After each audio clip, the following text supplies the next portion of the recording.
Hi everyone. I've heard various complaints from law students and interns that ma'am legal drafting कैसे करते हैं, college में तो ढंग से सिखाई नहीं जाती, आप ही बता दो कैसे करी जाती है। तो वैसे मैं आपको बता दूं कि मैं कॉलेजेस को भी पूरी तरीके से इसमें कल्प्रिट नहीं मानती हूँ। वो सिखाने की कोशिश करते हैं बट स्टूडेंट्स उस टाइम पर उनको ऐसा लगता है कि अरे लीगल ड्राफ्टिंग ही तो है, ये तो इतनी ईजी है, इसमें क्या इतना ध्यान देने की ज़रूरत है, एग्ज़ाम पॉइंट ऑफ व्यू से पढ़ लेंगे। ये सब चलता रहता है, लेकिन लेटर ऑन जब हम लिटिगेशन की स्टेज पे आते हैं तो हमें पता चलता है कि इसका एक्चुअली में कितना इम्पोर्टेंस है। और उस वक्त प्रॉब्लम होती है, जैसे final year students senior advocates के साथ या लॉ फर्म्स के साथ इंटर्नशिप करते हैं, तो उन्हें प्रॉब्लम आती है बिकॉज उन्हें लीगल ड्राफ्टिंग कई हद तक नहीं आती है। तो that's why this segment I'm starting, which is going to help you in how to legally draft all the documents that are required while you are in litigation. ठीक है, तो मैं स्टार्ट करने वाली हूँ लीगल नोटिस कैसे draft करते हैं। तो इसमें मैं आपको बताने वाली हूँ कि आप अपने लीगल नोटिस ड्राफ्ट करने के स्किल्स कैसे शार्प कर सकते हैं और किस तरीके से लीगल नोटिस ड्राफ्ट किया जाता है, उसके क्या एलिमेंट्स हैं। और मैं आपको डेमो भी दिखाऊंगी कि लीगल नोटिस को कैसे ड्राफ्ट किया जाता है। ठीक है, तो स्टार्ट करते हैं। Legal notice under section 80 of civil procedure code, this is what I am going to teach you today कि मैंडेटरी लीगल नोटिस कैसे ड्राफ्ट किया जाता है। मैंडेटरी लीगल नोटिस से भी जाना जाता है सेक्शन 80 के नोटिस को। तो what is legal notice under section 80 of CPC? तो it is served upon the government और पब्लिक ऑफिशियल्स और एनी गवर्नमेंट ऑर्गेनाइजेशन। तो जब भी आप कोई लीगल एक्शन इनिशिएट करना चाहते हैं गवर्नमेंट या गवर्नमेंट के किसी ऑर्गेनाइजेशन या फिर पब्लिक ऑफिशियल के अगेंस्ट, तो आपको ये सेक्शन 80 का मैंडेटरी नोटिस देना इज़ वेरी इंपॉर्टेंट। तो ये आपकी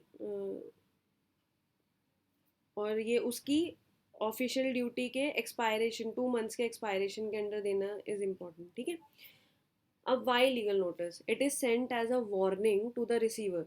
ठीक है, कि बेसिकली ये एक तरीके से करना होता है कि देखिए, आप मैंने आपको अपने ग्रीवेंस बताता रहा हूँ through different different modes, but अभी तक कोई लीगल एक्शन नहीं लिया है आपने, तो इसीलिए मैं ये लीगल नोटिस भेज रहा हूँ ताकि मैं कल कोर्ट में प्रोसीडिंग्स इनिशिएट करूँ और अपना लीगल रेमेडी एग्जॉस्ट करना चाहता हूँ, इस वजह से मैं आपको ये लीगल नोटिस भेज रहा हूँ। ठीक है, तो ये एक तरीके से इन्फॉर्मेशन भी कह सकते हैं हम, और वार्निंग भी होती है कि कल को हम लीगल एक्शन ले सकते हैं कोर्ट ऑफ लॉ में। ठीक है, तो क्या क्या एलिमेंट होते हैं एक सेक्शन 80 के नोटिस के? First is name, description and place of residence. तो आपके नोटिस में जो सेंडर है उसका name, description, place of residence बहुत क्लियरली आएगा, ताकि कल को उन्हें कोई लीगल एक्शन लेना हो या किसकी कंप्लेंट है, अगर उन्हें वो पता भी करना हो तो वो बड़े इजीली पता करें और लीगल एक्शन ले भी ले। That is why name, description, place of residence is very important.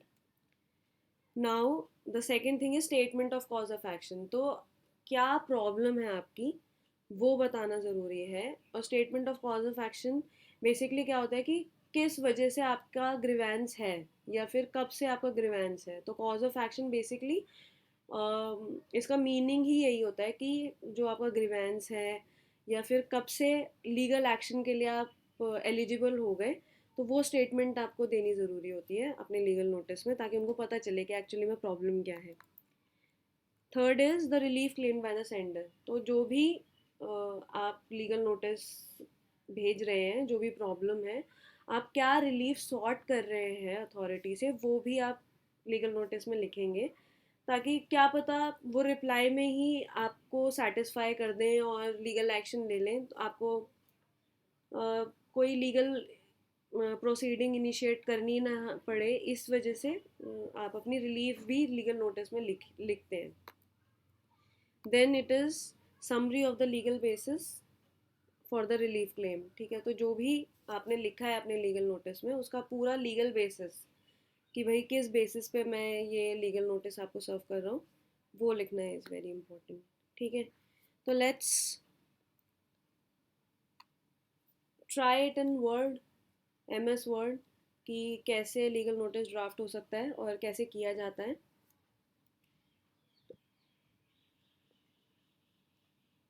This is format of legal notice, ये सैम्पल है। इसमें बेसिकली मैं जो आज लीगल नोटिस ड्राफ्ट कर रही हूँ, मैं XYZ नाम का एक पर्सन है जो कि ABC अपार्टमेंट्स में रहता है, उसके घर के साथ में एक इंक्रोचमेंट हो रही है पिछले 1 साल से, जिसकी वो रिपीटेडली कंप्लेंट भी कर रहा है, लेकिन कोई लीगल एक्शन नहीं लिया गया है साउथ दिल्ली म्यूनसिपल कॉरपोरेशन के द्वारा, जो कि हम यहाँ पे जिसको एक पार्टी बना रहे हैं। ठीक है, तो जो साउथ दिल्ली म्यूनसिपल कॉरपोरेशन है वो लोकल अथॉरिटी है और वो लीगल एक्शन ले सकती थी, लेकिन वो नहीं ले रही है। तो अब वो लीगल नोटिस सर्व कर रहा है ताकि वो लीगल एक्शन ले ले, या फिर वो उनको इन्फॉर्म कर दे कि भाई अगर कोई लीगल एक्शन आप नहीं ले रहे हैं मेरी कंप्लेंट में, तो मैं I am going to initiate legal proceedings. Okay, so I am going to start with drafting.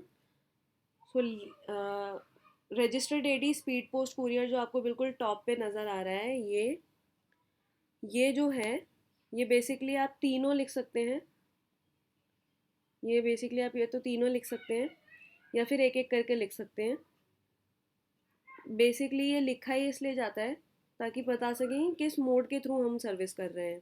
ठीक है, लीगल नोटिस की डेट इज़ वेरी इंपॉर्टेंट, क्योंकि लिमिटेशन एक्ट में 30 डेज़ के बाद आप लीगल एक्शन ले सकते हैं। तो जो डेट है ना वो बहुत इंपॉर्टेंट इसलिए हो जाती है क्योंकि इससे आपकी फाइलिंग डेट वगैरह भी कैलकुलेट होगी, और ये भी कैलकुलेट किया जाता है कि आप विद इन टाइम है या नहीं है। So the that is very important. ठीक है, तो टू हम जिसको लिख रहे हैं वो आएगा, to the south Delhi municipal corporation through its divisional magistrate new Delhi. It is also very important कि आप किसको एड्रेस कर रहे हैं, इट इज़ इम्पॉर्टेंट, ताकि पता तो चले कि लीगल नोटिस लिखा किसे गया है। तो हम जैसे साउथ दिल्ली म्यूनसिपल कॉरपोरेशन को लिख रहे हैं, तो हम through it sub divisional magistrate लिख रहे हैं, जो कि एक पब्लिक ऑफिशियल है और जिसे हमें लिखना चाहिए। ठीक है, अगर आप किसी मिनिस्ट्री को कर रहे हैं तो आप उसके सेक्रेटरी के थ्रू करते हैं। अगर आप किसी पर्टिकुलर पब्लिक ऑफिशियल को कर रहे हैं तो आप उसका नाम, डेजिग्नेशन, उसके डिपार्टमेंट मेंशन करके उसके साथ उसको पब्लिक नोटिस सर्व कर सकते हैं, लीगल नोटिस सर्व कर सकते हैं, सॉरी। तो और उस इसके नीचे एड्रेस आएगा, और मैंने जैसे एड्रेस ना लिख के सिर्फ न्यू दिल्ली लिख दिया है, तो न्यू दिल्ली। ठीक है, subject legal notice.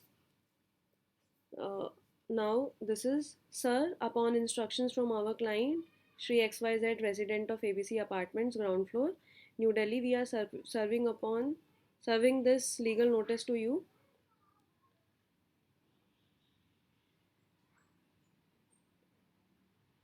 Okay. Now मैं आगे आपको उसके जो मैंने आपको बताया है कि ये हमारा प्रॉब्लम है, तो हम उस पर लीगल नोटिस ड्राफ्ट करेंगे। ठीक है, that our client is residing at the above mentioned residence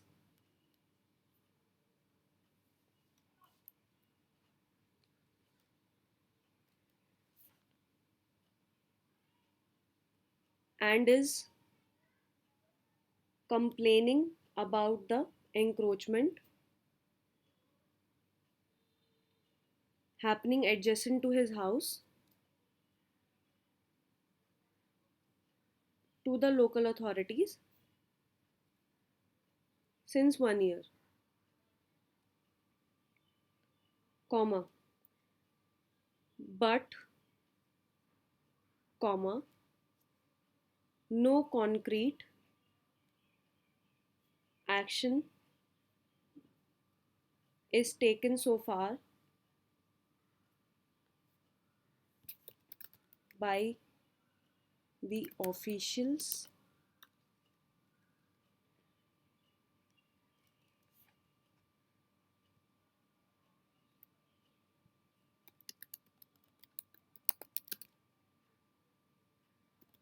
of you the addressee.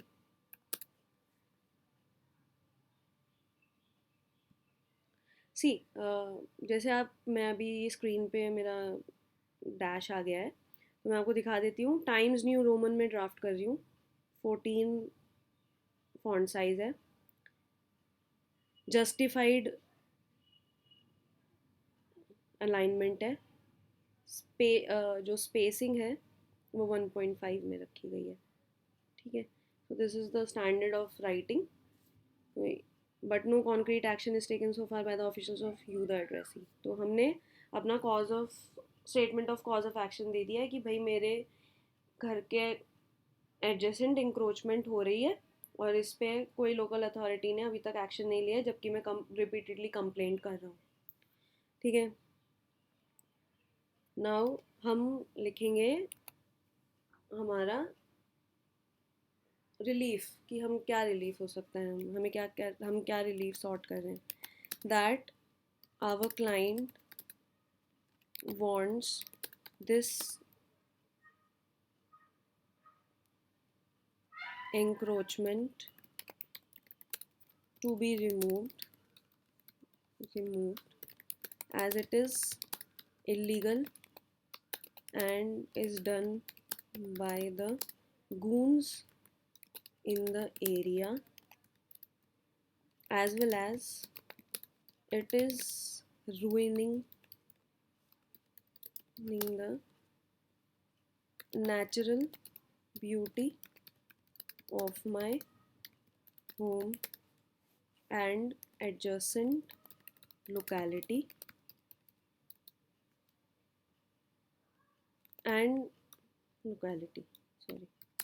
full stop. Now that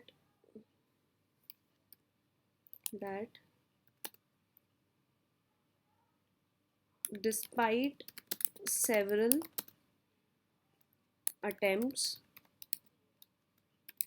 to apprise the local authorities,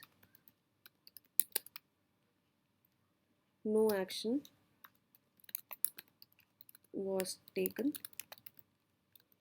Hence, our client is serving you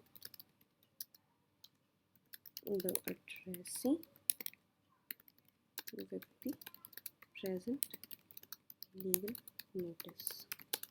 ठीक है. ये आपका हो गया statement of cause of action, your relief, and why you have coming to this legal notice, why you serving this. ये हो गया. Now हमारा summary. Under the facts and circumstances, you the addressee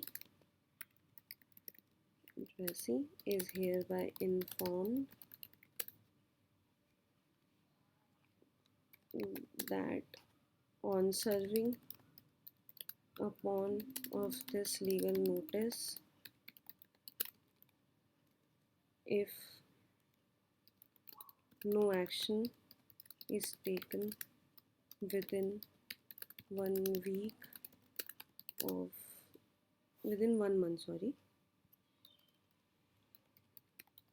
1 month from the date of the receiving of this notice, he will be free to initiate the legal action in the court of law under Civil Procedure Code 1908 for removal of the said encroachment. ये हो गया. ठीक है. This is the last thing.